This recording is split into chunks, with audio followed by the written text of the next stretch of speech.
Ito na yung pinapakita mo.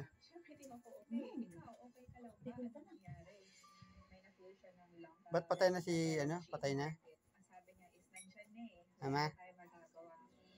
Uy. Ba't di ka manood?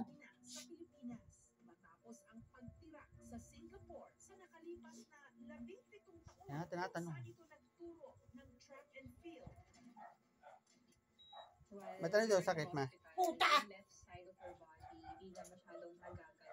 May effusion sa brain, may fluid build up na medyo malaki. After the surgery, the operation went well. Nagising na siya, nag-thumbs up, wave goodbye, but nung Tuesday, Ano sakit? tulog siya the Sinabi ba? Tangina naman to, di ka ba nanonood? Eh, hindi ko na umpisahan eh. Tanong ka ng tanong. Nangangasar ka lang eh. in that condition. Parang may isip mo, bakit ito nangyayari sa kanya? Kaya nga, ano nga yung sakit? Hindi ko narinig yung sakit eh. Ayan o. May breast cancer.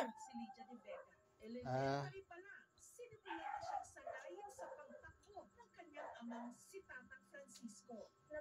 ba humingi ng tulong, malamang.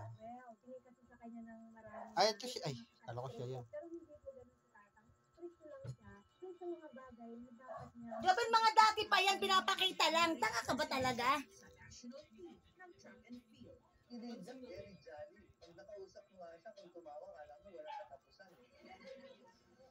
Sa lahat ng kanyang mga napanalunan, ang Dito. pinakamahirap tampayan ang kanyang back-to-back gold Eh, matanda na kasi yan eh.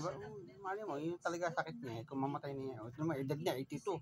Ay, kala ko na 82 pa eh. Kasi,